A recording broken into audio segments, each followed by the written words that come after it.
fragments might refer to 1,000 chapters, 1,000 secrets, or 1,000 operations of magic.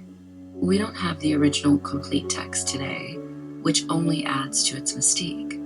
What we have are fragments, references, and summaries, primarily from later Arabic alchemical works. These Arabic scholars, like the famous Jabir ibn Hayyan, were deeply fascinated by Hermeticism. They saw it as a source of powerful, practical knowledge. According to their accounts, the Book of the Thousands wasn't just about turning lead into gold. It was about something far more profound, the art of creation itself.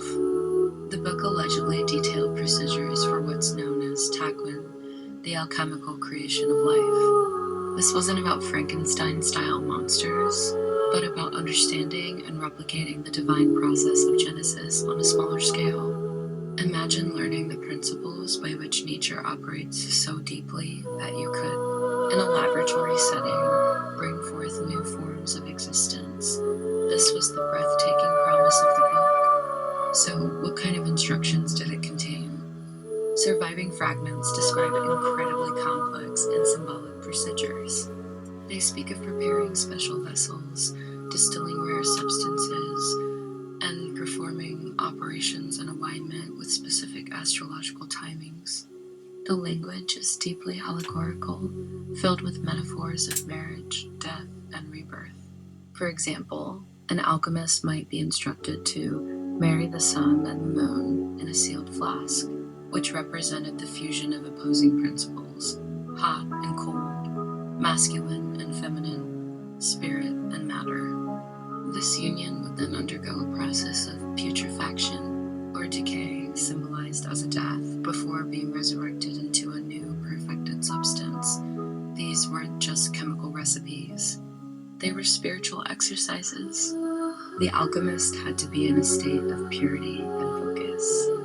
The external work in the laboratory was a mirror of the internal transformation happening within the practitioner's soul. As the base metals were purified into gold, the alchemist's own spirit was being cleansed of impurities and elevated to a higher state of consciousness. This is the core of Hermetic alchemy. It's a dual path of material and spiritual perfection. The Book of the Thousands was the supposed roadmap for this ultimate journey.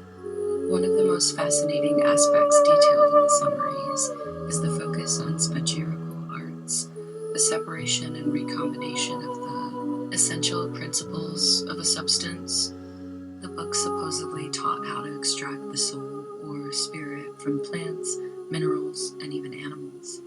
These essences could then be used for healing, for creating elixirs of long life, or as components in the great work of creating the Philosopher's Stone. The stone itself was the ultimate goal, a substance said to not only transmute metals, but also to grant perfect health and immortality to the one who possessed it.